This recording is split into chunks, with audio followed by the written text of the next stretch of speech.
show you how to apply the product or the quotient rules of exponents. So let's talk about product rule first.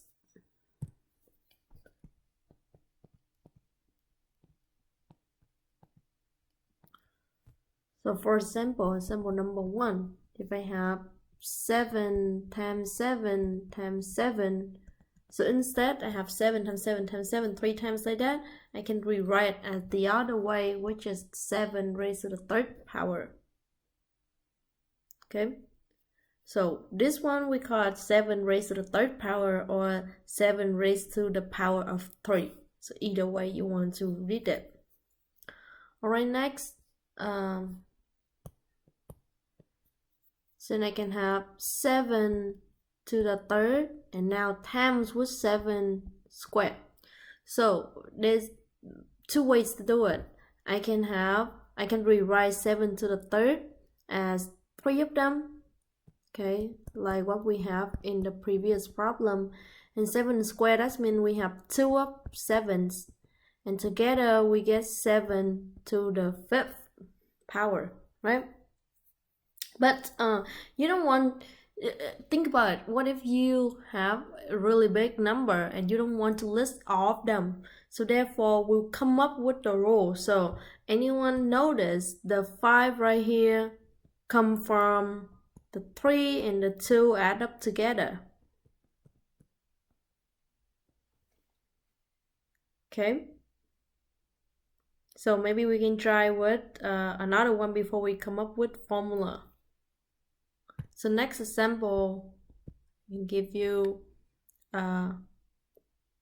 2 raised to the 5th power times 2 raised to the 4th power. Okay, so what we can do, we rewrite 2 to the 5th as 5 2s. 1 2 3 4 5, and then 2 to the 4 we can rewrite as 2 and 4 2s. So now we count how many 2s we have. 2 4 6 8 9, and then we have 2 raised to the 9th power. However, there's another way to do it. We notice this 9 come from 4 and 5, so it's basically 4 and 5 add up, right?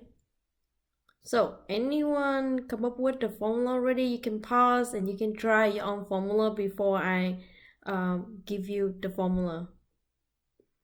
Alright, so then we can come up with the formula as a of m, or not a of m, a raised to m times a raised to m power equals to a raised to m plus n. So go back to the examples we have. For the second example, we can rewrite as 7 raised to 3 plus 2, and that's why we also end up with 7 to the 5th power. This one we can rewrite 2 raised to the 5th power plus 4, and then we come up with 2 to the 9th power. Okay, does it make sense so far? Hopefully it works. So now, if we apply the rule for the next example, we can have x raised to the 7 times x raised to the 3rd. Then we don't need to redraw 7 of x and 3 of x, and we count it.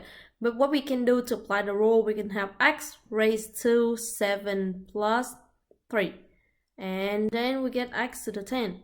If you want to do the other way, that's totally fine. But at the end, we should have the same answer, which is x raised to the 10th power. Okay? Alright, one more example before we move on quotient rule. Okay, what if I have x raised to negative 7 times x raised to the 3rd power? Now keep in mind, you have negative 7, not 7 anymore, but you use the same rule. Since this multiplication right here, you still add the exponent. So you have negative 7 plus 3, and it should give you x raised to negative 4. Alright? Alright, we move on. Next one, quotient rule.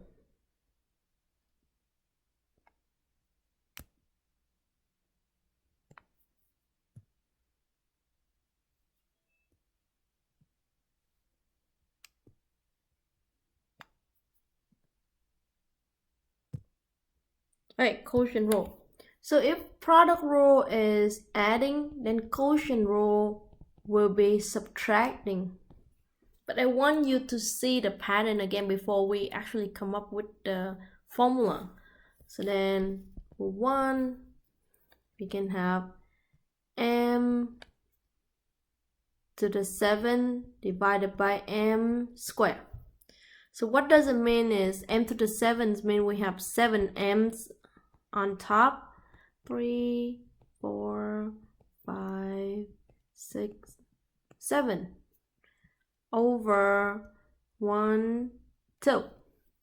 And then the way we do it, we will have m cancel out with m, the next m cancel out with the next m. So then we don't have m on the bottom anymore, but however we have 5m left on top, so our answer will be m raised to the 5th power. And because we already did the product rule, I want to cut it short a little bit. So then we notice this 5 right here come from 7 minus 2. 7 here and 2 here. Okay, we can try next one. Okay, example number 2. 7 raised to the 10 over 7 raised to 7th. So now on top, how many 7s should I have? Should be 10 of them. 1, 2, 3,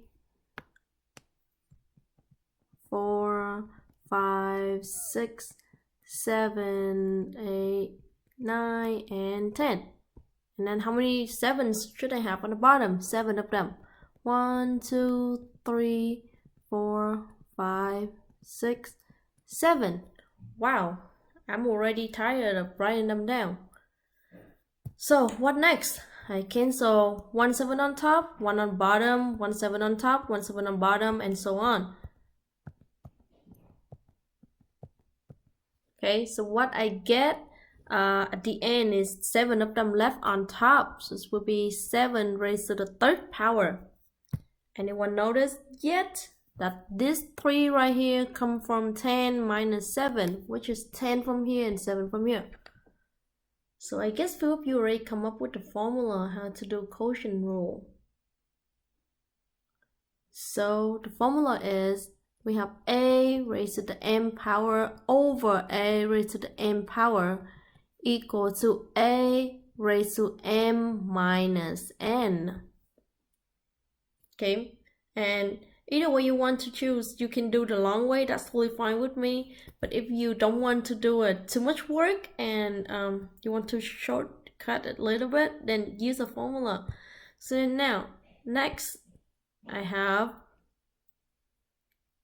x raised to 17 over x raised to 7.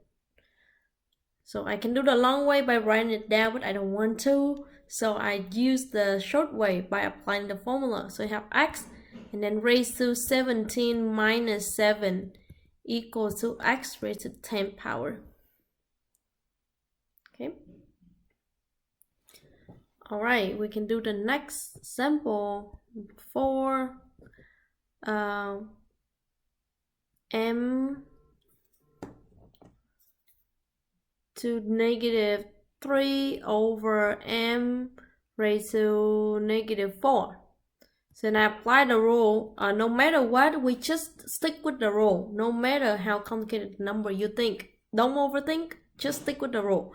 So I will apply m first, and then the exponent on top, which is negative 3, minus the exponent on the bottom, which is negative 4. So then now we see that m, negative 3, negative and negative right here give you positive. Okay?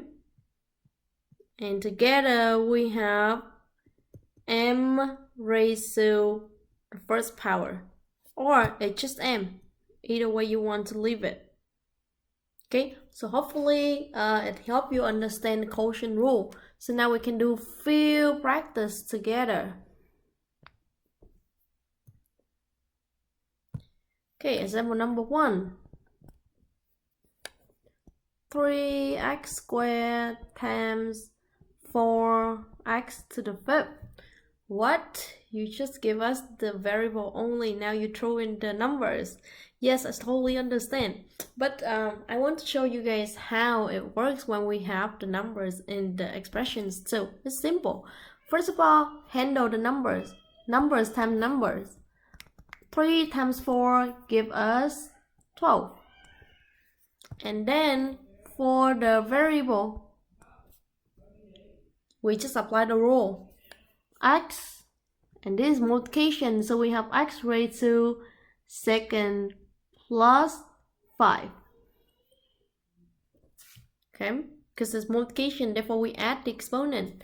And together the final answer will be 12x to the 7th. Okay. Right, next. 2. Have number 2 here. Oops. Negative 4x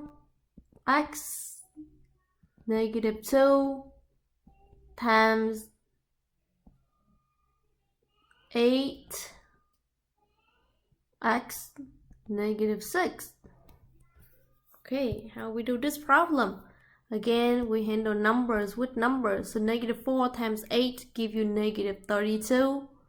And now we handle the variable. So we have x negative 2 plus negative 6. Okay, don't change the rule, stick with the rule, don't overthink. And then together we get negative 32 x negative 8. Oops. Okay, so that's the answer. Okay, next one, number 3.